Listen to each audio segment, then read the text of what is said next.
السلام علیکم ورحمۃ اللہ وبرکاتہ۔ معزز ناظرین، جتنا بھی مشکل سے مشکل کام ہو اور اس سے آپ پریشانی میں مبتلا ہیں تو ٹینشن کی بات نہیں ہے۔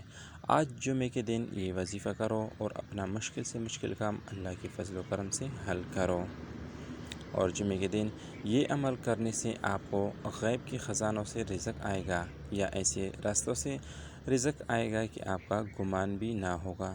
معزز حضرات، اگر ابھی تک آپ نے ہمارا چینل سبسکرائب نہیں کیا تو جلدی سے سبسکرائب کریں اور بیل آئیکن کو دبائیں تاکہ آئندہ کی ویڈیوز کی نوٹیفیکیشن آپ کو وقت پر پہنچ سکیں۔ شکریہ۔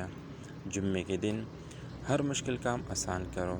هو اللہ الذی لا الہ الا ہو جمعے سے پہلے 266 مرتبہ خلوت میں، مطلب تنہائی میں پڑھنے سے ہر مشکل سے مشکل کام آسان ہو جائے گا، چاہے جتنی بھی مشکل درپیش ہو انشاءاللہ۔ رزق میں برکت اور رزق میں اضافے کے لیے جمعے کی نماز کے بعد سورہ فاتحہ 21 مرتبہ، سورہ کوثر 21 مرتبہ اور سورہ اخلاص 41 مرتبہ پڑھ کر دعا مانگے، انشاءاللہ رزق کے دروازے کھولیں گے۔ یہ عمل ہر جمعے کے دن کر